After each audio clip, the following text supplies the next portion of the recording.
When Bailey came to live with us, my mom split her love in half. Bailey got the bigger half, and I got the smaller one. You still have your dad, she'd say. But Bailey has no one. So she naturally favored her. Later, I decided I didn't want my mom anymore. Unlike my mom, I couldn't divide my love. I gave all my love to my new mom. Mom said she couldn't make it to my parent-teacher conference. Why not? I asked almost in tears. Didn't you promise you'd come? But her voice on the phone was cold. Is a promise a guarantee? Bailey's teacher called, she said. Her conference is at the same time as yours. Bailey, Bailey, Bailey. I finally lost it, yelling into the phone. All you care about is Bailey. You haven't come to my conference for 3 years. 3 years passed, from elementary to middle school. And now I'm about to enter high school. My middle school parent-teacher conferences, all unattended by my mom. This time, even my usually gentle teacher got serious. Flora, she said, your mom really needs to come. 100 days to go before high school entrance. And you've been slipping. I had told her 5 days ago. I thought she'd finally give it some thought. But again she chose Bailey. Flora. Her voice on the phone was as cold and impatient as ever. Bailey has no parents. Isn't giving her even her aunt enough? But I couldn't speak. Tears were choking me. Bailey's aunt is my mom too. I'm not the reason Bailey's parents aren't around. Why should I lose mine? I handed back the phone to the bookstore owner. He looked at me with curiosity. I pulled out $1 for him. Still had $200 left in my pocket, saved from skipping months of breakfast. Planned to buy some study materials. Luckily, I'd asked my mom the day before. I had time to prepare. I'm going to use this money to hire a mom for the conference. The mom I hired didn't strike me as trustworthy. Heavy makeup, leaning on the school fence counting money, with perfume that was way too strong. Even when the principal came by, she muttered, all this spare change. Really? What a hassle. Of course it's in change, I saved it up bit by bit. She seemed unreliable, and I wanted my money back. Maybe I could find someone else. But she darted away, just out of reach, shaking the money. Okay, got it, 3rd period tomorrow. I'll find you then. 8th grade class 3, right? Don't wear that makeup tomorrow. Too sketchy. And that's $200. Should I try someone else? But she was gone before I could stop her. Just as I was about to call out to her, here came the principal again. He noticed the money in her hand, asked me if I was being extorted. No, I replied quickly. That's my mom. She was just giving me change, but I didn't need it. Thank goodness, she ran off quickly. Your name is Jennifer. I made her jot it down on her memo. She said, I'm Bella with big wide eyes. She was dressed the same as yesterday. Dramatic makeup, pale foundation, brown leather jacket reeking of cheap perfume. Only when she blinked those fake lashes could you see she had pretty eyes. But her looks didn't move me. My mom's Jennifer, so you're Jennifer too. I mimicked my mom's tone when she buys groceries, professional. Didn't I say no to that makeup? I can't otherwise, she grumbled. Then she smiled, show me to your class, yeah? 8th grade class 3? Her mouth never stopped on the way. Will your teacher hold me after to scold me? Heads up, those $200 don't cover scolding fees. You should have said so earlier. I halted in the hallway. That's the deal, okay? She said impatiently. All right, let's say I'm doing it for charity, shall we? She spoke so nonchalantly. No need to be so tough, kid. I wasn't being tough. Just a little desperate. She didn't know that $200 was everything I had. Couldn't cut into lunch funds for materials. If she added fees, I'd have to use dinner money. But her sudden generosity relieved me. At the classroom door I awkwardly said thanks. Yeah, whatever. She waved and started in. Something popped into my head. Bella. I stopped her. I felt my cheeks heat up. Could you do me another favor? She gave me a look that said, don't push it. But I guess I was persistent enough. The words just flowed. In our class there's Ben and Lily. Could you talk to them and their parents? Say you're my mom and you're aware of what they've done to me. If they try it again, you won't hold back. Bella cursed. I didn't get why she swore. Does that cost extra? How much? I wondered. Before I finished, she cut me off. You're being bullied at school? Her face went dark. With a big wave, she headed inside. That service is free. Bella wasn't professional at all. During the conference, we all waited outside. I watched her rummage through my desk. Teacher glanced her way a few times, but she kept flipping through pages, ignoring everything. The more she rifled, the madder her expression got. I kept asking myself if hiring her was the right call. That doubt was strongest when I saw Demi from next door come out. Demi introduced me to the idea of hiring parents. She struggled in class, but was scared of her strict family. She hired a fake parent for her conference, even left the teacher with the fake parent's number. She looked through the glass at my seat too. This is who you hired. Just look at them. Maybe they're worth 50 or 60 bucks tops. 50 or 60. I stood there shocked. Don't tell me you paid her 100. Demi was startled. Even adding in phone answering duties and parent-teacher conference stints combined, I only get paid 80 bucks. The conference ended.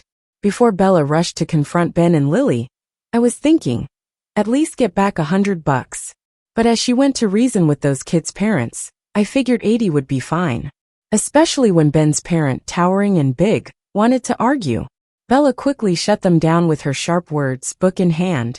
The classroom was buzzing. Her loud voice drew onlookers. The two parents were embarrassed and hurriedly took off with their kids. Bella walked out triumphantly. Hold up, I said. The teacher will probably want to talk to us in a bit. Stick around until it's all sorted before heading out. I didn't ask her for a refund straight away. I wasn't stupid. What if she didn't cooperate when the teacher spoke with us?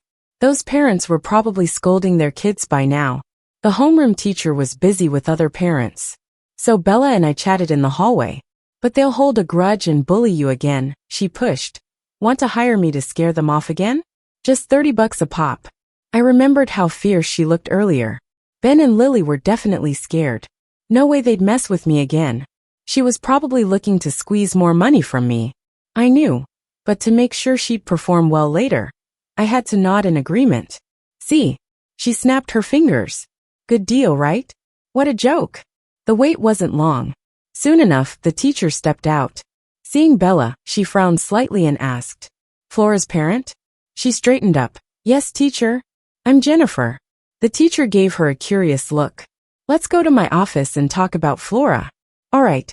Bella eagerly dashed into the classroom, grabbing my books and notes. I had a hunch about what Bella was going to discuss with the teacher. I was even kind of looking forward to it. As Flora's parent, remember that a child's education isn't just the school's responsibility. Since Flora joined our class, I've never seen you, though I get that you're busy. She glanced at Bella's attire. But the drop in her grades is severe from top 10 to outside the top 100. Aren't you concerned? Bella shrugged. The teacher thought she was being defiant, ready to say more. But Bella flipped open my books. I might not be attentive to Flora, but her grades dropping isn't related to that. The teacher stared at her, likely shocked at such an irresponsible parent. But Bella tapped a page. Did Flora tell you? About the bullying she faced. It was the most defaced page in those marked-up pages. Every blank space, and between lines with formulas were filled with insults. Slut. Who are you trying to seduce? Aren't you shameless? Bella read off each phrase. This is just one page. Teacher, did Flora show you any of this? Getting insulted like this and not breaking down? Not affecting her studies? How tough do you think she has to be? The teacher clearly missed it. When I found her, and told her I was being verbally abused, bullied, I showed her these pages. She'd seen them. But her response was light. All right, I'll have a word with them at some point. Busy day. Can't you just get along with classmates? Why make it so complicated? Now she was at a loss for words. After a pause, she finally asked, weren't you just... Clearly, she noticed Bella demanding answers earlier from those two parents. Bella cut her off. Yes, I just did something any mom would do. But teacher, did you do what a teacher should? Her fingers drummed on the book. If you had, we wouldn't need to chat specifically. She'd have adjusted herself emotionally, maybe be top of the school again. After leaving the teacher's office, I debated if I should ask for part of my money back. Bella had done better than expected, but it was expensive. $100 would help me get by way better. She walked on mumbling, not noticing my dilemma. Your books are trashed by a new set. They wouldn't dare deface those. What kind of teacher is your homeroom teacher? Isn't she responsible for anything? I said nothing. She wasn't entirely neglectful. She helped others being bullied. Otherwise, I wouldn't have reached out to her initially. After pestering her, she relented to help. But in the end, she just vaguely mentioned it in a class meeting. Right after, Lily cornered me in the restroom. Little snitch. Learn to tell, huh? I wondered why help others, yet be so indifferent to me. Maybe because my grades slipped too much. She didn't like me. She often wanted to meet my parents. They never came. In her mind, maybe I was an abandoned kid. A kid not handled by their parents. So not by her either. So Bella suddenly asked, "Your mom's never attended a parent-teacher meeting? Your mom dead?" I didn't get a chance to reply. Because in the next moment, someone was pulling my sleeve. "Hey Flora." Bailey shot me a smug smile. "Who is she anyway? Why are you hanging out with such flashy people? And why did she say something bad about my aunt?" Slap. My cheek burned with sudden pain. My ears rang. My mom, who's done physical labor, hit me hard. It'll take me a while to recover from that. "Auntie," Bailey called softly. "Don't stop me, no. My mom pulled me back, making me stumble. She glanced at the teacher apologetically and said with a smile, "I'm really sorry, teacher. This kid has always been rambunctious. I didn't expect her to be hanging out with outsiders and causing trouble like this. What are you doing?" Bella finally reacted and tried to intervene. But my mom pushed her aside before she could get close. Bella, with her small frame, couldn't stand a chance against my mom's loud, harsh words. My mom yelled at her, pointing accusatorily, "I'm disciplining my daughter. Who are you to interfere? You wait, I'll call the police and charge you with fraud. How much have you scammed from Flora?" She then glared at me. "Where did you get the money? Our family barely gets by. And you're hiring someone to act as your parent? Where did you get the extra money? Are you doing indecent things?" I couldn't take it anymore. I stayed dry-eyed after her slap. But seeing Bailey standing there arms crossed, watching me without a hint of empathy, that was too much. I finally started crying, feeling ashamed. My mom used the harshest words on me. Meanwhile, the little darling she adored just stood by, as if I didn't even matter. They had found out Bella was a hired parent. My mom had dragged me to the teacher's office. Bella had even let out a snort of laughter. "So your mom's not dead, huh?" That made my mom angrier. She yelled about calling the cops and having Bella arrested. "Go ahead." Bella yelled back, "Call them, and show them what a mother you are. You don't even know your kid's being bullied. And you call yourself a teacher, letting this bullying happen on your watch. It's despicable. I worked for that $200 and suffered emotional damage. You act like you're dead, not showing up for your daughter's class meeting. Is it not okay for her to get someone else to show up?" The teacher quickly said we shouldn't call the cops. "Flora, look at who you hang out with. How could she say that about your aunt?" In the midst of the chaos, Bailey shouted again, trying to shift the blame back onto me. My mom of course took the bait. "She cares. Does she? This is probably what she wants to say." My mom turned suddenly to grab my hair. "No one bullies others, only you? Why are you like this? Nong is at the same school as you. And she's a year younger. Why isn't she bullied? But you are? Running around with these kinds of people, no wonder you're being bullied. Do teachers owe you anything? You don't learn well. And it's the teacher's fault? You piece of," Bella cut her off. "You can spare time for your niece's meeting, but not for your own daughter's? Is this niece your secret child or something?" She moved to free my hair. "Let her go, you piece of." I had felt hopeless when my mom called me trash, interrogating why no one else gets bullied like me. Even the teacher looked at me with pity. But when Bella came up and pulled at my hair, somehow I found strength. It was like all the pent-up frustration finally had a way out. When my mom raised her hand to slap Bella, I gave her a hard shove. Even as big as she was, she stumbled back. "Auntie!" Bailey rushed to catch her. "Enough!" I yelled, my scalp aching. "What do you guys want? Keep fighting. Keep it up until security comes. Call the cops now. You've lost it?" Mom stared at me stunned. No wonder, she's seen me in every way possible. Sullen, insecure, longing for a touch of motherly love. But me being loud, argumentative, that disappeared when Bailey came into our lives. The room went silent. My mom looked at me, shocked and hurt. What is she hurt about? I felt a sting in my chest, and through my tears yelled, You asked why they don't bully anyone else, only me? Mom, thanks to you. Do you remember when I asked you to buy me a bra? Remember what you said? I had a nickname I hated, Rabbit. Not the cute kind, the kind that jumps.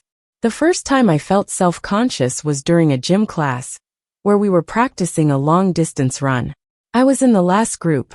By the time it was my turn, the finish line was packed with classmates. I focused on the finish line and didn't notice my peers' mocking laughter. And then Ben, someone I barely knew, came up to me, exaggeratedly motioning. Flora, I'll call you Rabbit. The rabbit that jumps when they run. At first, I didn't get it, but his gaze dropped lower, and laughter broke out among them. Suddenly, I realized what he meant and pushed him hard. And bullying started from a simple nickname. The next day, my desk was scribbled with nasty messages. I stood up in the quiet classroom before class, looked around, and met Lily's bold stare matching my gaze. Lillian, sitting next to me, gave my sleeve a gentle tug and whispered, Lily wrote it. Everyone saw it, but no one dared to say anything. I heard she's with Ben now. She said you tried to flirt with Ben while jogging yesterday. It's not me saying this, but seriously, wear a bra. If her first line left me baffled, the next one had me blushing hard. I am wearing a bra, I explained. Not a tank top. She lowered her voice even more. A bra. Tank tops can't hold it up. Didn't your mom teach you this? My face turned even redder. I'll try, I mumbled. Honestly, who can notice body changes faster than yourself? I realized a while back that my tank top was getting tight. I nervously asked my mom if we could buy a padded tank top. But as soon as I mentioned it, she frowned and snapped, money, money, money. We only have so much raising 2 kids and you're still not saving. Do you want us to just live on air? But it's just $10. Tank tops at the wholesale market cost no more than that.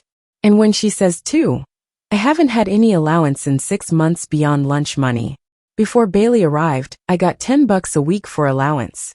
Couldn't buy much, but at least spicy strips or noodle snacks weren't out of reach. But after Bailey came, it seemed like Mom forgot about me. She bought Bailey nice clothes and signed her up for classes. I used to have classes too, but that month Dad's paycheck was a bit lower. Flora, I feel like you've learned how to swim well enough. What if we took a break? Give Nong Nong a break, she said. Nong Nong just joined our family. Have some empathy for Mom. It's not easy for her. What I didn't know then was that break would last 3 whole years. From tutoring classes to my room, to my home, and now even my tank top money. Mom never took me to buy a new tank top. So I taught myself to save my breakfast money to buy one. The market lady wouldn't let me try it on, and I had no bargaining skills. The tank top I brought home was a bit small, and when I went back, she wouldn't exchange it. But that's okay, it was better than the old one. But after 3 years, straps loosen, and they can't keep up with a growing body. I thought I needed a new tank top. I didn't realize it was time for a bra. Mom interrupted, why didn't you tell me? She babbled on, trying to cover something up. Are you blaming me for not noticing your body's changes? But you asked for a tank top. How was I to know you needed a bra? I have a job and take care of both of you. Everyone blames me. But is it easy looking after 2 kids? Is it easy? I stayed calm, Mom. I told you, but you must have forgotten. I told you I was being bullied at school, laughed at. You said I was too sensitive. I even asked you to visit school to have my back, but you brushed it off. I told you I needed a bra, and you called me too vain, just caring about appearances instead of studying. You tossed me $100, saying it was more than enough for 3 bras, and to grab them from the market on my way back from school. But when I went back to my room to grab clothes, I accidentally saw Bailey changing. Mom, that well-fitted, probably expensive bra on Bailey, who bought it? Bailey asked why I didn't knock before entering my room. But Mom, why should I need to knock to enter my own room? Mom, you've always asked me to make way for Bailey. I gave her you, my room, everything. When do you think it'll be enough? Flora, please. Bailey stood beside, tears in her eyes. She probably didn't expect this to backfire on her. Flora, you see me like this? Auntie treats me well, because I treat her genuinely. Do you ever care about Auntie? Auntie's getting gray hair. Did you notice? Flora, I don't even have a mom now. Can't Auntie treat me a little better? I didn't care about her much. Mom's biased, yes, but sometimes her points made sense. Flora lost her parents, and that insecurity makes her cling to any warmth. So even when she subtly tried to drive a wedge between my mom and me. But I know what really matters is my dad and mom's actions. Sadly, dad is hands-off. He occasionally complained about mom spending too much on Bailey. But if mom gave him the cold shoulder, he'd just let it slide. And my mom? Many times, I wonder if she doesn't just favor Bailey, but actually dislikes me. Why else would a mother not like her own kid, but favor someone else's? No matter how indifferent I am to Bailey, she shouldn't be the one to morally judge me.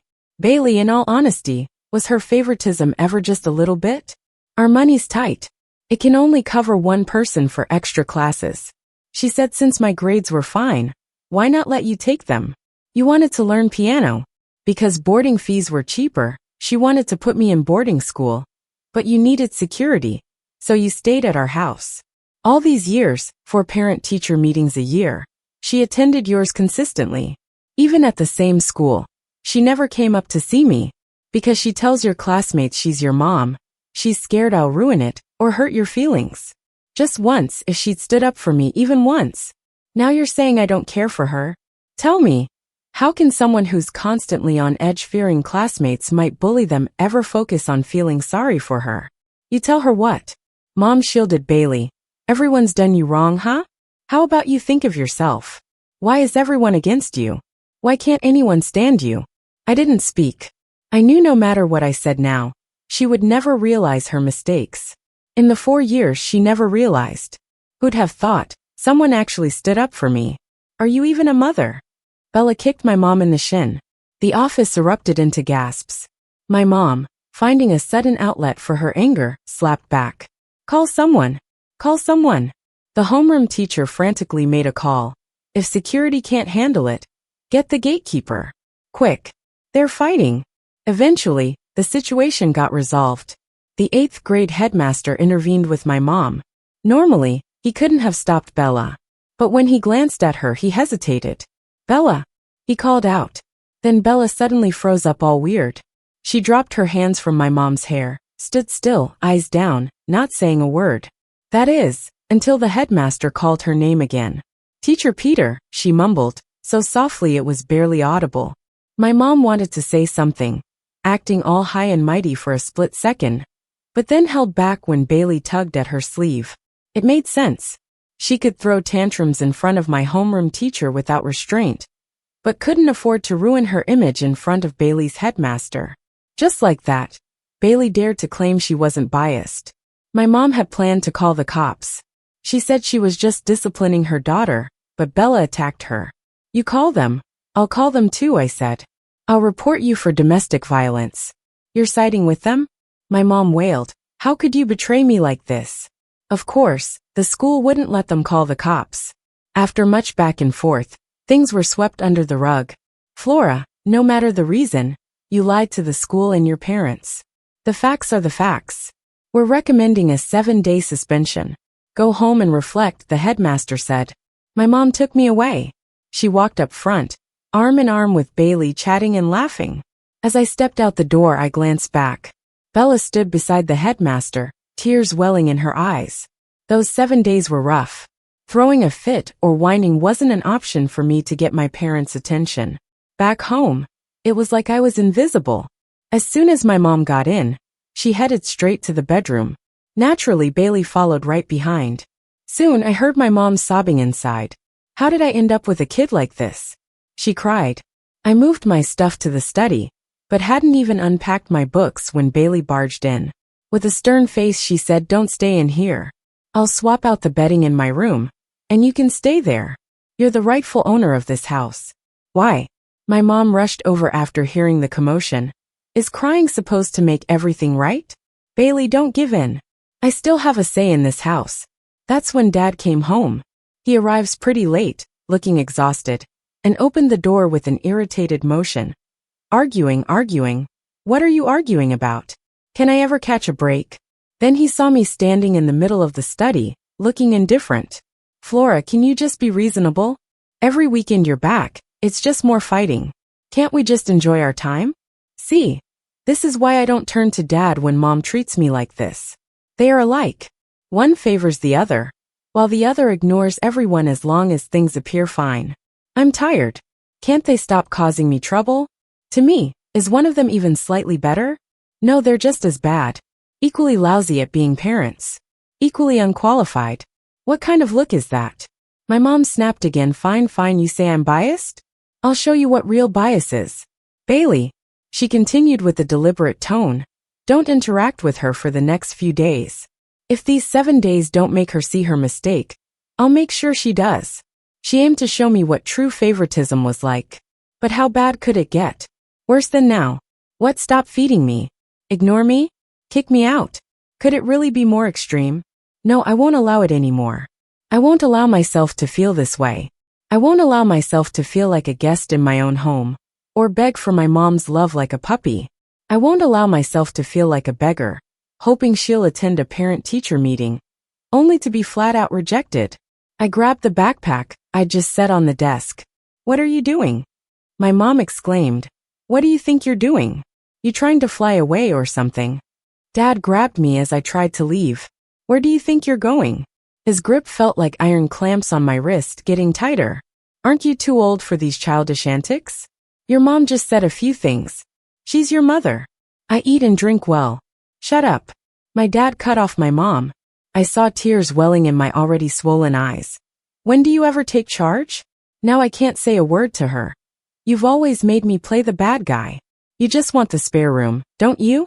Dad looked down slightly. From now on, you and Bailey will take turns with the spare room. To be fair. Fair. So he knew about fairness. So he knew they were being unfair to me.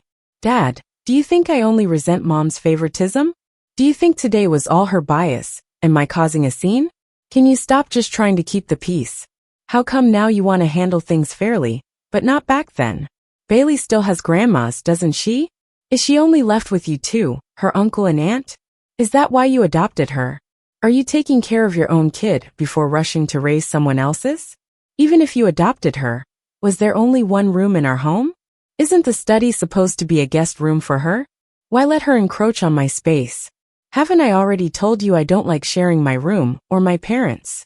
And what do you say then? You say stop it. Your mom giving me a headache is enough. So now you're upset I'm making a fuss. Why am I causing trouble now? Because I couldn't before. Now you're upset I'm making you face the problem. But you've never tried dealing with any problems before. Enough. Mom slammed a mug down on the table. You've blamed me, then blamed your dad. And now Bailey. But when you weren't here, the three of us had a fine life. I didn't have you to blame me. If you're so unhappy with this family then, all right. I shook off my dad's hand and bolted out of there. The moment I opened the door, the cold hit me. I left without grabbing my scarf and gloves. I wasn't planning to go back for them. Behind me, my mom yelled, "Go away. If you leave, don't ever come back. You heartless thing." Dad called my name a couple of times too. But slowly their voices faded. Even in the city, winter nights feel especially cold and lonely. The stores next door were open. Their lights, whether dim or bright, spilled out. But there were hardly any customers. I had nowhere to go. School's on break today, and I can't return home. Even if I could, I'm supposed to reflect on my actions for 7 days. Even if I got into school, they'd kick me out. I've only got $20 on me. Grandma's place is in another city. Granny and family would just side with Mom and say I'm being unreasonable. Passing store after store, all closed for the night. I walked a long way before reluctantly ducking into a 24-hour fast food joint. $20 might only get me a cup of coffee here. But thinking about tomorrow and the day after, I bit the bullet, sat down, and shook my head when the server asked if I wanted to order something. After a while, I calmed down, took a book out of my bag, and started doing homework. A long time passed until I heard someone tapping on the table. Looking up, I saw a bent, slightly rough finger. Following up the arm, I found a lively face and a pair of bright eyes. "Well, did you get kicked out?" she asked. Seeing my dazed, bleary expression, she said, "Don't recognize me? Bella, the parent you hired." With her dressed like this, no wonder I didn't recognize her. Bella's usual leather jacket must have been tossed somewhere. She was wearing the restaurant's uniform, and without makeup. She looked just like a college student working while studying. No, maybe even younger than your average college student. I got it. No wonder she insisted on wearing makeup to my last parent-teacher meeting. Without it, anyone could see how young she was. Planning to spend the night here? She asked. I kept silent. At school, she'd stood up for me, sure. But I still remembered that time she asked for $200 to attend my parent-teacher meeting. I'll let you stay tonight, she said. I'm off now, just gonna change. Are you coming or what? I hesitated, gripping my pencil tightly. She quickly gathered her things and headed for the door. She turned and looked back at me one last time. Coming? If not, I'm leaving. The other servers glanced our way. And what exactly do you do? My suspicion flared a bit. Does Teacher Peter know you? Ha, she chuckled, I'm here to kidnap kids. You coming or not? Bella's place was small and run down, and it didn't have any heating. But it was clean and tidy. Seeing my expression, she smiled. Don't mind it. If you don't like it, I can drop you back at the restaurant. I didn't reply, eyes landing on a battered desk with peeling paint. On the desk was a loan book, an exam prep guide. You're a high school student? I asked. Taking orders while in high school? She fluffed the covers. It's cold in here. I'm getting ready to sleep. What about you? Me too. All right, hop in first and warm the bed for me. I blinked. You're doing okay in your studies. I heard her mumble when I was half asleep. Your old grades. I admit I've slipped, but my old grades were just okay? Thinking that, I voiced my thoughts aloud. My grades were better, she said. Back then, I was top of the whole school from class 8, grade 3. I understood class 8, grade 3 was always the top class. No wonder Teacher Peter knew her. The top of the school's pictures would be on the photo wall. Every teacher would remember. But seeing the former top student back in school, up to no good, Teacher Peter must be furious. He might even have scolded her, which would explain why her eyes were red back then. I wanted to ask what she was up to now. She seemed like a college student. But what college student studies high school entrance exam materials? Me, she said. I don't study anymore. I got into high school but didn't go. Why didn't you go? Because my family favors boys over girls. So lending you a hand feels like helping a kindred spirit. Not really, your folks are bigger jerks than mine. When I thought Bella was some regular working adult, I felt wary of her. But realizing she's just a dropout trying hard to study, my wariness melted away. Student. She ruffled my hair. I'm 5 years older than you. An adult. A working adult. When dawn broke, she got dressed quickly and told me I could sleep in. I'm heading out. If you leave, remember to lock the door. I left a key in the drawer. I knew why she'd be leaving so early. She mentioned juggling 3 jobs. One at the electronics factory, another at the restaurant, and freelancing for gigs like pretending to be a parent or being a cat sitter. If you can go to school, who wouldn't want to? A former top student said to me gruffly. Yesterday was emotional. I realize I'm still a bit tired. So, after she quietly closed the door, I fell back into a deep sleep. Honestly, I still had a lot to ask her. What did Teacher Peter tell her after we left? Was she upset over losing a teacher's respect? Why was she working so hard for money? If she'd said she'd only take me in for a day, why did it seem like she wasn't rushing me to leave? But she was in a hurry. The sound of knocking woke me up. The knocks on the door were short and urgent. Open up. Don't pretend you're not home. I know you're in there. The wailing from outside was as clear as day. You ungrateful child. Made your money and forgot about your parents, huh? God, look at this ungrateful daughter. We worked so hard to raise you, and now you won't take care of your parents. There were chaotic sounds from outside. Seemed like some people gathered to watch. Who's outside? Are they looking for Bella? I slowly got dressed, trying to get closer to the door for a peek. But while I was getting dressed, I heard banging on the door. Just as the door was forced open, my shoes were finally on. We locked eyes. He was a burly man, probably in his 50s. Behind him was a woman of the same age, probably his wife. She was the one hurling insults earlier. The last person to come in was a man in his 30s, not very strong looking. The 50-year-old man's eyes showed a hint of guilt. Who are you? Where's Bella? His wife quickly put on a flattering expression. Sorry. Did we get the wrong place? We heard Bella lives here, she's our daughter. There's no Bella here, I said. You've got the wrong person. The man put on an awkward smile. The three of them started to back away, sorry about the door, meaning they weren't gonna pay for it. Of course, I'm not gonna ask them to. With the way things were, it's best if they just left quickly. I held my breath, waiting for them to leave. But unexpectedly, the 30-year-old guy suddenly stepped back. Then he flipped open a workbook on the table. Bella. Dad. Mom. This is Bella's place. What is a home anyway? I wondered, sitting in the police station. Is it a place where my mom and dad and Bailey, the three of them, eat together, with dim lights and a cozy vibe? Is it in a small village not far from this city, where Bella was locked up for over 10 days, just so she'd miss high school enrollment? What's a home really? Not far away. That couple was carefully checking their 30-year-old son's arm, blowing on it and worriedly asking if it hurt. I thought, that's a home. That's Bella's brother's home, Bailey's home, but not mine or hers. So when the cops asked for my name, I refused to give it. Look, kid, the cop was a bit at a loss. From what you've told me, this isn't mainly your fault. Just tell me your name and your parents' contact info, and we'll get someone to pick you up so you can go home. I stayed silent. But if you refuse to cooperate, I wound up at the station, but I really didn't want my parents to know. They'd just complain about me being a worry and act like, see, you said we're biased. Yet when trouble hits, who do you turn to? Maybe even Bailey would have a smug look. Even though, all I did was try to protect Bella's stuff. This morning, once they confirmed that this room was Bella's, they just started smashing her stuff. Then they turned her bed inside out.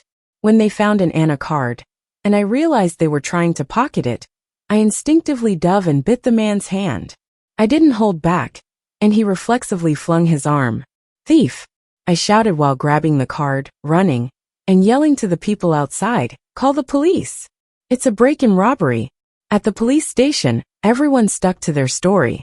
I said I suspected them of breaking in. They claimed I was the thief. Why else would a stranger be in their daughter's room? And when the cop asked for my name, I still wouldn't say. My silence only ended when Bella showed up. She glanced at the family of three, then at me. Would she think I meddled too much? Luckily, she walked towards me. Her name is Flora. She said she's my sister, staying temporarily in my rental.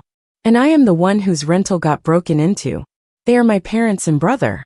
With that, nobody really needed to stay at the station any longer. That family, as arrogant as they were in the rental, were just as obedient now.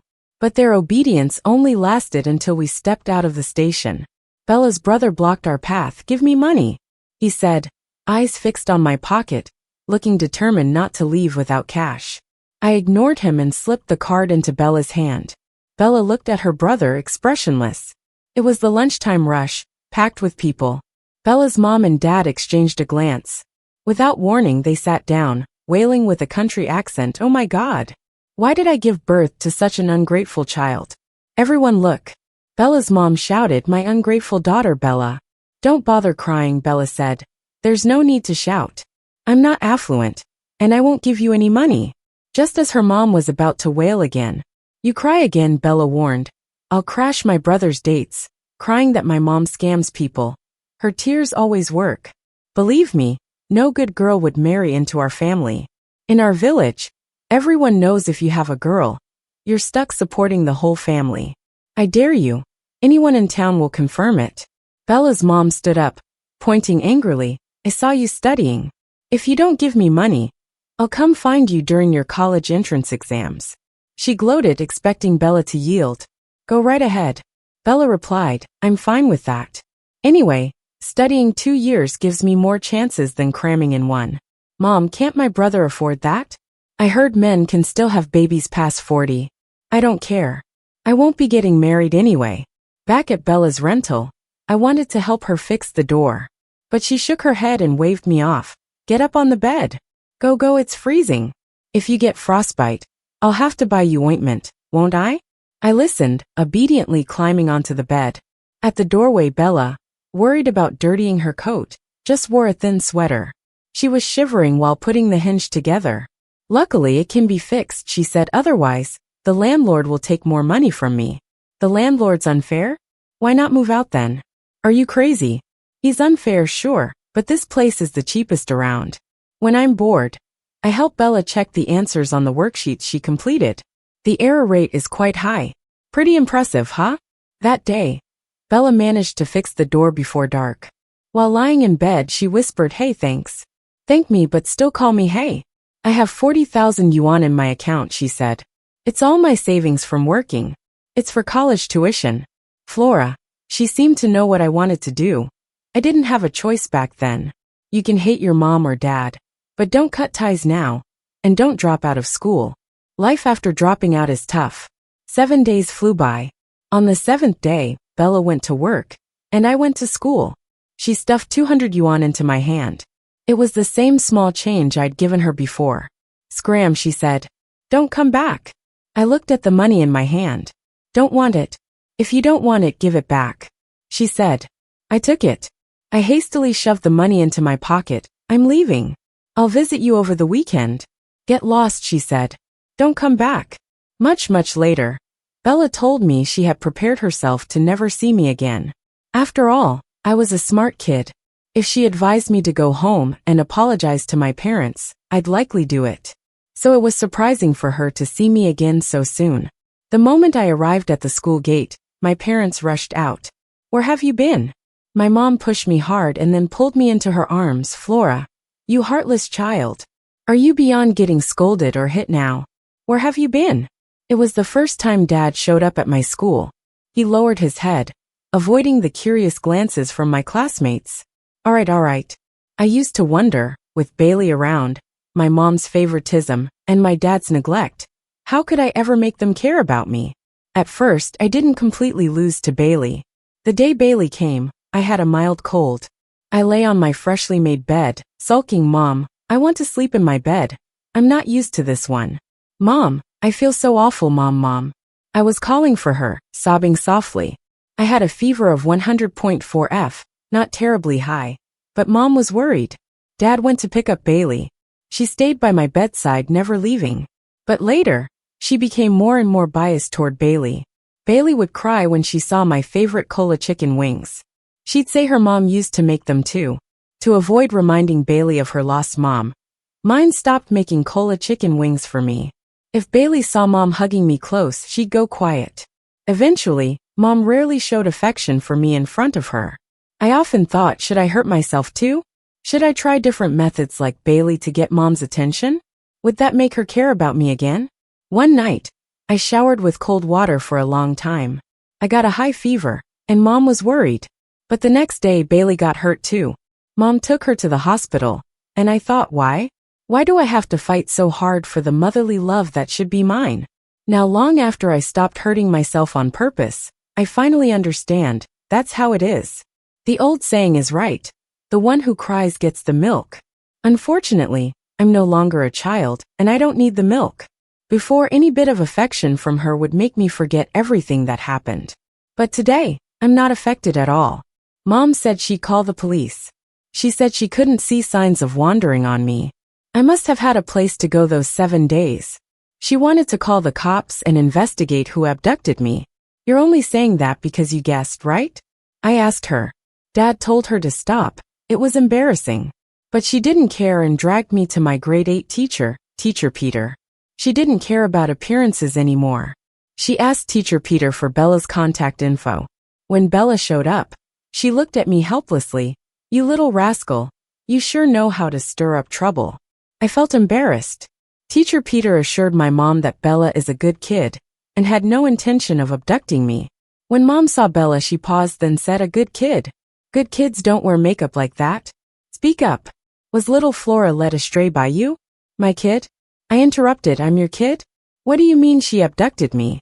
There's a limit to false accusations, right?" I said, "Mom, I do want to go home. But is there a place for me there?" "What do you mean there's no place for you? I thought you had just one daughter." I asked, "Isn't there already a daughter in your house?" "Mom, it's class time. Do you know how many people will eavesdrop with your loud voice? Do you know after you leave the school, classmates might say I got bad from hanging out with people outside? Aren't you worried I'll keep being bullied?" Mom's face turned red. "You learn from others but won't let me talk about it, huh?" This time, I didn't wait for Bella to speak. Maybe my mom was right, I did learn something from Bella. But I learned how to deal with her. Since you've done it, don't be afraid to talk, I said. Mom, let's chat outside Bailey's classroom. It's crowded there. We can talk about how Bailey's mom shows up for every open house. But she's actually her aunt. Her aunt has a daughter in 8th grade upstairs. But she's never attended a single open house for her own. We can talk about how Bailey gets all sorts of tutoring every year, while Flora has to skimp and save for a set of materials during her boarding school weekends. Let's talk about it. By 6th grade, Bailey was already wearing expensive, well-fitting underwear, but Flora was in 7th or 8th grade and still got teased with the nickname Rabbit. Mom, didn't you think all this was normal back then? Let me ask you, would you dare to say these things at the door of Bailey's class? You. Mom was furious, mad at you. Mom, let's go and say it. Bella's parents and brother were a family, and to keep them in check, they needed to have something to lose. Bella's brother was like that precious porcelain you couldn't risk breaking. It's the same with my parents and Bailey. You. Dad yanked on Mom. Is this how you treat Flora? Stop pretending, Dad. You saw how Mom treated me. You weren't blind, were you? From now on, don't deposit my living expenses in Mom's account. Just give the money to me, I told my dad. If you don't, I'll come to your office and get it. After all, everyone has their weak spot, right? My parents left. So did Bella. I told her I'd find her when I'm free. Why look for me? She mumbled, aren't all your problems solved? My homeroom teacher said I was really something. It was the first time I saw a teacher swearing at me. She said class 8 of the 3rd year was too small to accommodate someone like me. I simply moved my desk and chair out. As I moved them, Lily and Ben stole a glance at me. When they saw me looking, they quickly looked away. Guess my craziness had spread among my classmates.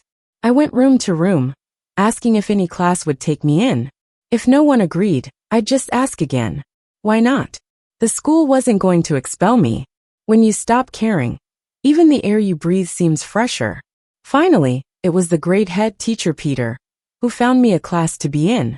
Thanks to your good grades, he said. I knew he had once really liked Bella as a student. When Bella couldn't go to high school despite her great exam results, it was always a regret for him. There are all sorts of parents, he said, but no matter your family situation, never give up on yourself. Of course, I replied. Dad, following my instructions, started giving me the money directly every month. Funny enough, I lived even more comfortably than before. I heard that Mom kept signing Bailey up for tutoring and extracurricular classes.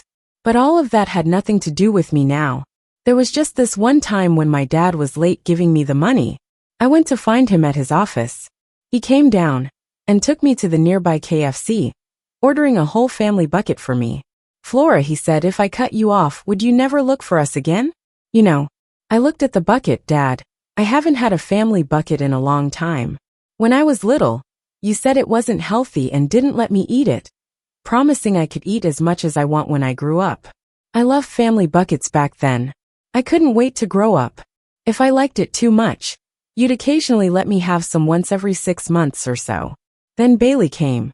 With her piano and dance classes, she had to manage her figure, so no fried food. Mom said if I ate, Bailey would want some too, so Mom didn't let me have any. Let's see.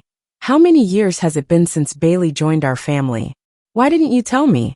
Dad asked again. Think about it, Dad. Did I really never tell you any of this? He paused, realizing he'd ignored too many of my words. I never told you, I said with a bitter smile. In life, there are too many things like this. For such a small matter, I didn't feel it was necessary to tell them. I saw Dad's eyes reddening.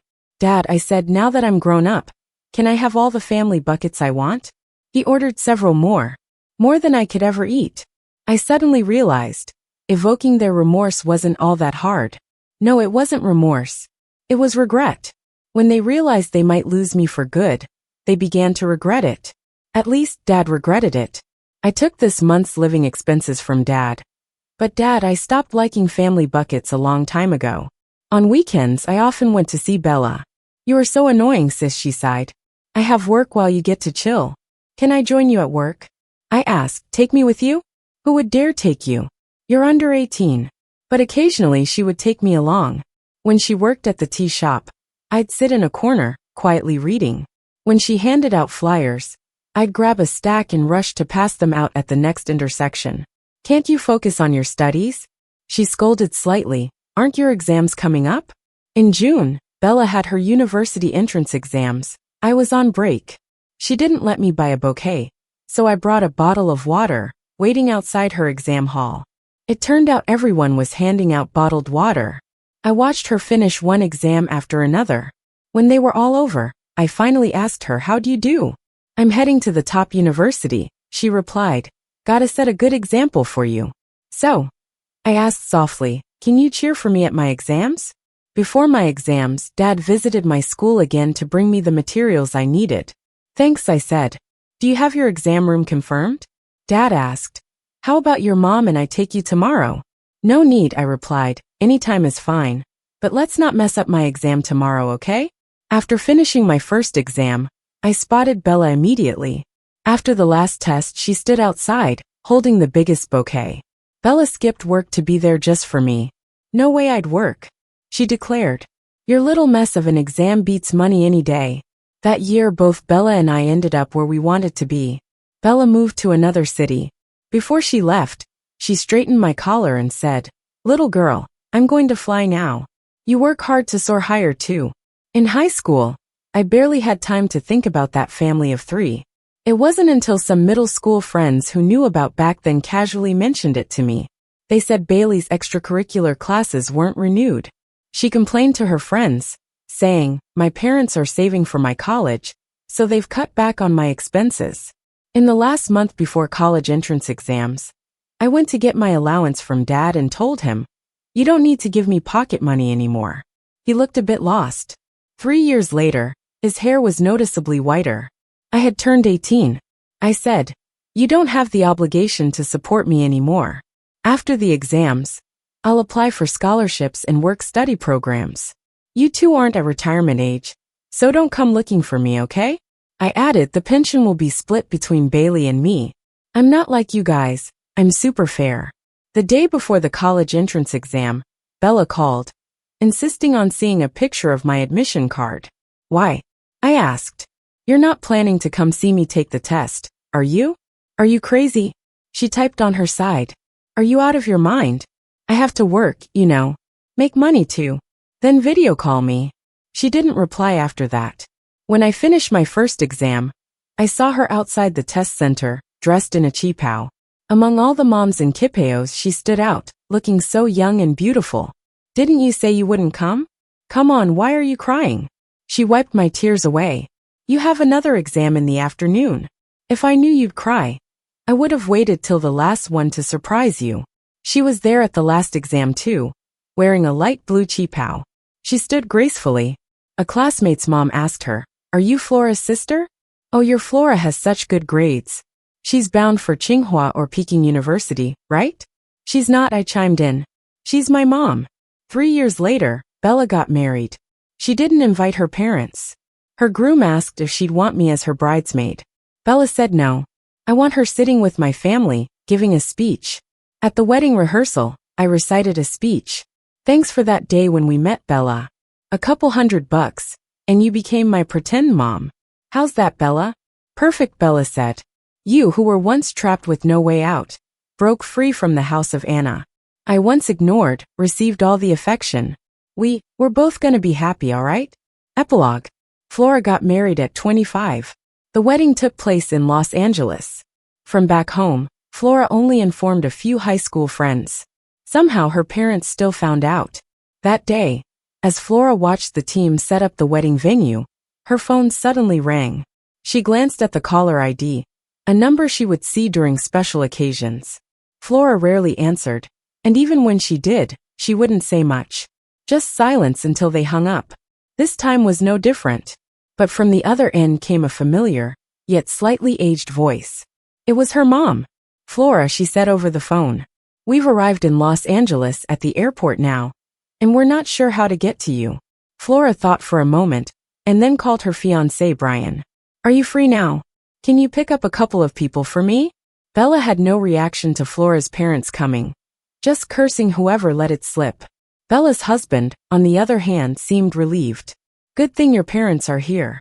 I'd hate for Anna to be grown and ready to marry before I've let her go. Bella was so mad she stomped on his foot. Can you not be such a smart mouth? Anna, Bella's daughter, was the flower girl at Flora's wedding. Flora wanted to laugh but held it in. Brian took the parents to a cafe. It was a place Flora arranged. She didn't want them at the wedding or visiting the venue. After Brian arrived, Flora quickly handed wedding arrangements over to Bella and headed to the cafe. Before leaving, Bella worried Flora might get hit again.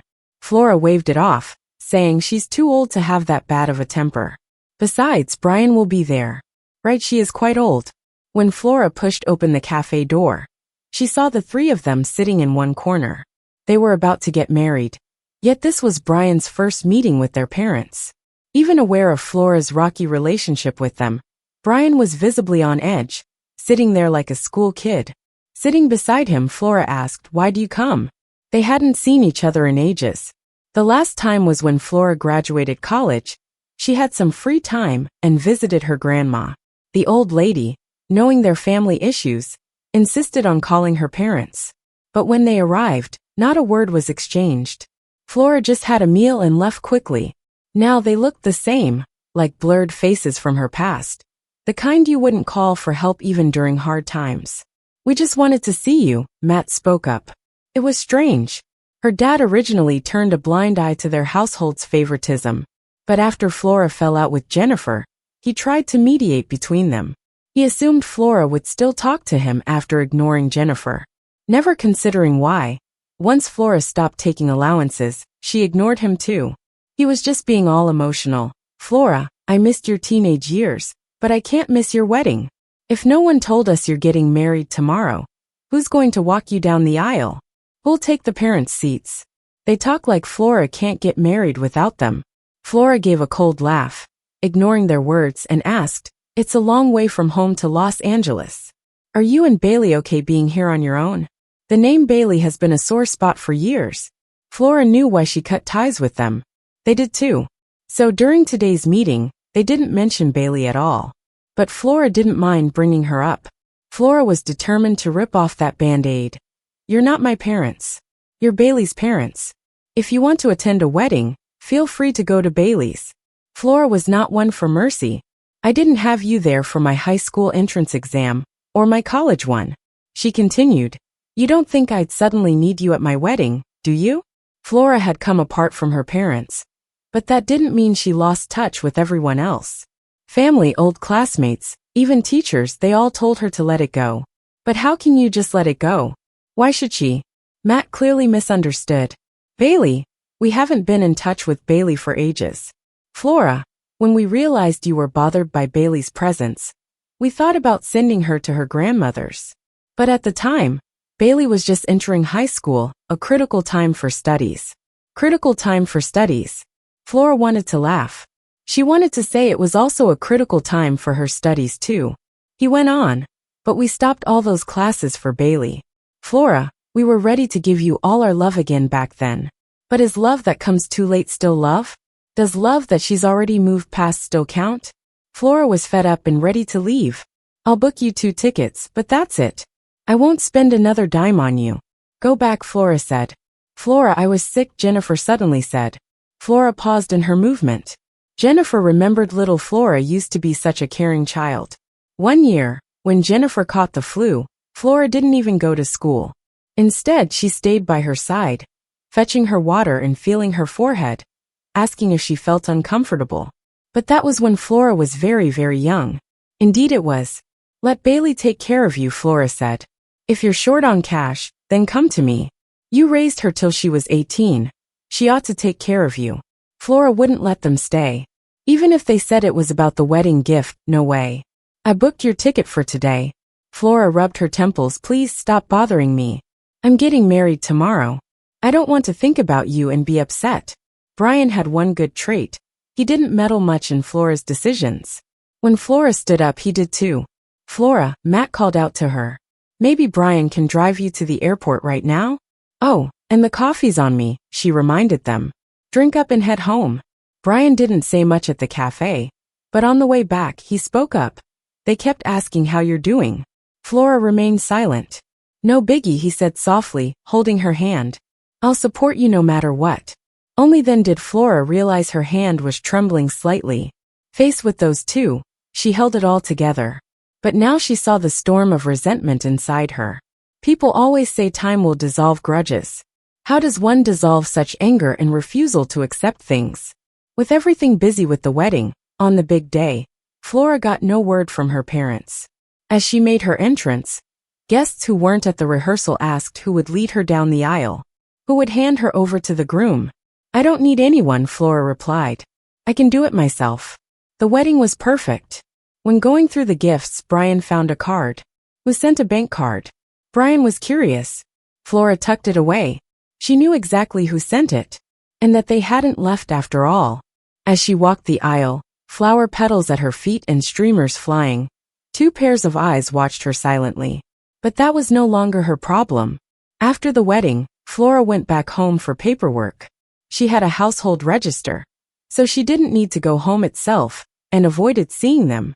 Flora checked out the bank card at the ATM. The PIN was her birth date, easy guess. It had a full $20,000 in it. 20 grand. Flora remembered Matt lost his job back when she graduated high school. 20 grand wouldn't be small change for them. But Flora thought it over and didn't return the card. They were right. Up until 6th grade, they hadn't been unkind. Flora had it all figured out. She'd deposit $1,000 a month until they hit 60. Then she'd use that money to get them a caregiver. Bella and Flora came back together. On the way, Bella asked Flora if she wanted to reminisce about their youth. Flora shook her head. There wasn't much worth remembering from hers. So, after returning for 3 days, she ended up lounging in the hotel for 2. On the last day, on the way to the train station, Flora suddenly realized she forgot to bring water. So, she pulled over to buy a bottle from a roadside kiosk. A bunch of guys were sitting outside, shirtless, playing cards. One of them noticed Flora walking toward the shop and yelled out, Bailey. Bailey, where have you been? We got a customer. Flora paused for a moment, not really wanting to go in. But there wasn't another shop nearby, so she went in anyway. Inside, she saw a woman in her 30s, a bit overweight, rushing out with a baby in her arms. She was tugging her shirt down as she walked, probably nursing the baby just moments earlier, and her shirt barely covered her belly. Flora stole a glance at the woman's swollen joints and the fine lines around her eyes. Not Bailey, she thought. Flora grabbed 4 bottles of Coke from the shelf and headed to the register. But then the woman suddenly called out, Flora? Flora, is that you? Bailey? Flora tried to find traces of the girl she once knew from the woman's features. How did you end up like this? Bailey should only be 24 now, but she looked nothing like a young woman in her 20s. Flora remembered Bailey in middle school, tall and leggy because of her dance classes, like a proud swan. She had taken both dance and piano lessons, and valued her delicate hands and slender figure more than anyone. No wonder Flora didn't recognize her at first. "Wanna chat?" Bailey asked. It seemed like everyone thought, after some time had passed, she should have learned to let go, like the past would all just drift away. Nobody remembered that snowy night she had stormed out, or how lonely she felt with all the bright lights around. Nobody remembered her racing toward the finish line, only to be met with mockery from her whole class. Bailey, however, was set on stopping her, holding a baby in one hand while gently tugging on Flora's sleeve with the other, just one hand. But Flora felt it weighing down like 1,000 pounds. The men playing cards outside were already glancing their way, and her voice, rough and low, said, "We're grown-ups now, Bailey. Our kids will soon be as old as we were then. Is there really anything we can't get past?" Yes, there was. Bailey thought to herself, I'll never get over it for the rest of my life. She couldn't get past the 2 people she was most closely related to, let alone someone like Bailey. But Bailey seemed eager to chat, going on and on about her life after Flora left home. Flora, on the other hand, was absently staring at the Coke bottle in her hand. She was so bored she actually started reading the ingredients. Flora did want to just leave, but seeing those rough guys at the door, she didn't want Bailey to yell after her.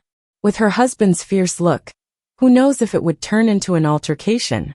Flora thought she'd wait for Brian and Bella to notice she hadn't returned and come looking for her. And Bailey's first sentence of all her stories was, "Flora, my life is ruined." Flora shuddered instinctively. Bailey's story went in one ear and out the other. Flora scanned the bottles and snacks on the shelf, occasionally picking up a bag to inspect. It turned out Bailey wasn't just reminiscing. Just like Flora held grudges against her, Bailey also harbored resentment toward Flora. How funny. What did she have to resent about Flora? "Flora," she said, "you won. The day you ran away from home, I knew you'd won. I used to wonder why I wasn't my aunt's daughter. She clearly loved me, and I liked her so much too. At first, I didn't intend to take away the motherly love that belonged to you. You said I was pretending to be pitiful, but what else could I do? I was living under someone else's roof, only capable of hoping for a little sympathy from them." Flora suddenly remembered the afternoon she'd asked Bella to come as her parent for the meeting.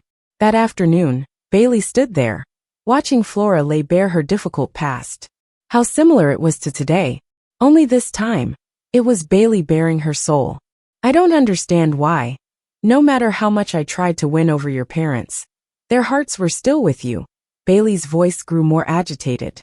Flora tried hard to think. When were her parents ever only focused on her? "You know, after you left the house, Aunt Ginny stopped caring about me. Uncle Brian and Aunt Ginny started fighting all the time. We had a good home, but because of you it turned miserable. Aunt Ginny initially protected me, but 3 days after you left, she cleared out the study, telling me to move out and live there. She said it was your room, and you would need it when you came back. 5 days after you left, when they couldn't find you anywhere, they decided to wait for you outside our school. The school didn't allow them in, so they waited at the gate. My classmates saw Aunt Ginny and Uncle Brian, and asked me why my parents were waiting at the school gate not acknowledging me. Do you know how I got through those days?" Flora didn't know about Bailey's struggles, but remembered her own. Those days she was studying in Bella's little room. When the cold made her hands freeze, she hid them under the covers, only pulling them out for 10 minutes of homework before quickly tucking them back in. On the 8th day after you'd gone, you finally showed at the school gate. I thought things would be normal again, that Aunt Ginny and Uncle Brian would go back to being themselves, but Flora knew what happened next. She refused to go home with Jennifer and the others, determined instead to demand child support from them. Flora asked for quite a bit of money. Almost every time Matt got paid, Flora would take a slice of it. Because of that, Matt ended up giving less money to Jennifer and spending less on Bailey. Flora had heard that Matt eventually cut off Bailey's art classes. Bailey no longer took piano or dance classes. From what Flora heard, Bailey complained about it to her classmates. Flora didn't expect Bailey to be this resentful. Bailey said, "They said they were saving for your college tuition. But did they ever think about me? I'm not as good in my studies as you. If I want to get into a good high school or college, I need to be a specialty student. But they stopped my art classes in junior high. Do they know what that means? If they're not going to take proper care of me, why bother adopting me in the first place? Why give me everything and then take it away? What do you mean give an inch, take a mile?" Flora asked. "So they didn't just cut your art classes, but also your education path?" Bailey fell silent. Flora knew her parents weren't the best. Not to her or to Bailey, but she felt Bailey had no right to complain. Her parents treated her better than their own daughter. They didn't provide Flora with as many privileges, so why should they continue supporting Bailey's art? "Are you their biological daughter? Did you save their lives?" Flora said. "Flora!" Bailey shouted, frustrated. Her husband, who was playing cards outside, glanced in to see what was happening before returning to his game. Flora was bored taking pictures of the shelves. "If they weren't going to be responsible for me, why did they adopt me?" Bailey continued. "After you left, everything was about you. I've compromised so much. But they got mad when my grades slipped. They said if it were you, you'd just work harder. Why should I be compared to you? You, someone they don't even like." Bailey wanted to provoke some kind of anger or sadness in Flora. But Flora just saw her like a clown now. "I kinda already know what you've been through," Flora said. Sure, Flora cut ties with her parents, but not with her past friends and classmates. People knew her story and shared it with her. Flora didn't do well in her high school entrance exam. Maybe Bailey got influenced by this too, barely scraping into a vocational school. Bailey even asked their mom to sign her up for dance or piano classes again, hoping to switch to a college prep class. But Matt was about to lose his job, and there wasn't much money to spare. Exam prep for arts is way more expensive than normal tutoring anyway. When Flora went to get money, her dad was always sighing. Bailey put all her hopes on their mom. But before any decisions were made, Bailey started dating. This is why people say, kids need lots of love. If you don't give them enough, don't be surprised when they seek it elsewhere. This was true for Flora and true for Bailey. That boyfriend led Bailey into all sorts of wild activities, racing cars at night, hanging out at internet cafes, meeting all kinds of people. Bailey's view was skewed. She said since Flora left, their parents only focused on reconciling with Flora. But according to Flora's sources, their parents actually tried hard to address Bailey's relationship issues. Flora heard they met with Bailey's teachers a few times to discuss it. She didn't know the details, but it couldn't have been as dramatic as her own story. Despite their efforts, Bailey had a huge fight with them. She felt they were irresponsible, especially after her mom refused to enroll her in classes. So, she and her boyfriend decided she'd drop out and work at an electronics factory for a year. She wanted to earn money and chase her own dreams.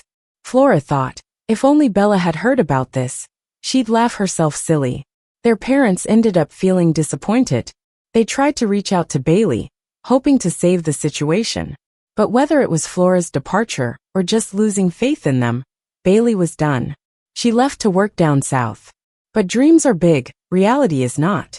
Working, she thought she'd save up for her dreams. Once in the real world, she found out how quickly dreams fade. A lot of people think they'll earn money and then chase their dreams. But not everyone is like Bella. At 18, their parents gave up on Bailey and sent her back to her grandma. But by then, Bailey didn't care about getting ditched by them. She dropped out of high school, worked in a factory for a year. At 19, she moved in with her then boyfriend. Just like Flora never went back, Bailey never did either. The following year, her boyfriend went away to work. She focused on her studies, but halfway through, needing more money, she packed up and left to work again. In her third year, she got pregnant. They hastily got married, Bailey wanting their parents to attend as her family's representatives. But they showed up only as distant relatives. There were some good takeaways. Flora said, "You chose someone yourself, and you're still with him." While saying this, Flora glanced at the man playing mahjong outside. Bailey let out a crying, laughing sound. She had fought for another possibility at some point. Whether she's happy or not now, only she knows. Flora thought. Out of all of them, none probably got what they truly wanted. She spent her childhood chasing her parents' love in vain. Parents put so much effort into raising their kids, yet some never appreciate it. And the one who gets all the love, once that love is taken away, ends up living a rough life. Flora looked at the approaching Bella and her husband, along with her own husband. As expected, they came to get her when she was taking too long. Thankfully, she got out in time. Flora headed out to meet the three of them, but Bailey even chased her to the door. "Your mom got sick a year ago. I took care of her, but all she did was favor you. She was so afraid that after she died, I'd fight you for the inheritance. She even left a will, saying everything goes to you. I just had my second child then. I was desperate for money. I was so stressed I couldn't sleep all night. But them? They saved up money for your dowry, not caring about me at all. And you, where were you then? She never cared about me." The poker-playing man finally felt something. He stood up and asked Bailey, "Who's that?" "Our sister." But Flora didn't stop walking. Even after hearing about her mom's illness, she kept going. Even after hearing all the inheritance was meant for her, she didn't stop. She just kept walking towards her real family. They got in the car, shut the door, and drove off. Nobody said a word on the drive. Until Bella broke the silence. "Flora, was that Bailey?" Flora nodded. Bella clearly heard what Bailey said. After a pause, she said maybe Flora's parents really know they were wrong. Wherever the money is, that's where the love is. Flora closed her eyes. "You don't get it either. It's not that they realize they were wrong. They're just old, Scared I'll treat them the way they treated me. They're more scared of me abandoning them, leaving them with no support in their old age. If they could have another kid, and if Bailey were obedient and nice, they'd have no regrets. As she spoke, Flora lowered her head and started fiddling with her phone. Bella asked what she was doing, looking up the number for the business bureau. I saw 2 bags of expired snacks on Bailey's shelves, thinking of reporting it. Brian was shocked. Really? She's already having a rough time. But, Flora thought, what does her rough time have to do with me? Did I make her life this way? Did I give her this life? She dialed the business bureau. Yeah, I just bought stuff from that little store. I want to report it, asking for compensation. Yes, I heard it's triple the amount, or at least $1,000, so make it 1,000. After they promised a thorough investigation, Flora hung up. We probably won't cross paths again. But in this one encounter, I don't mind adding insult to injury.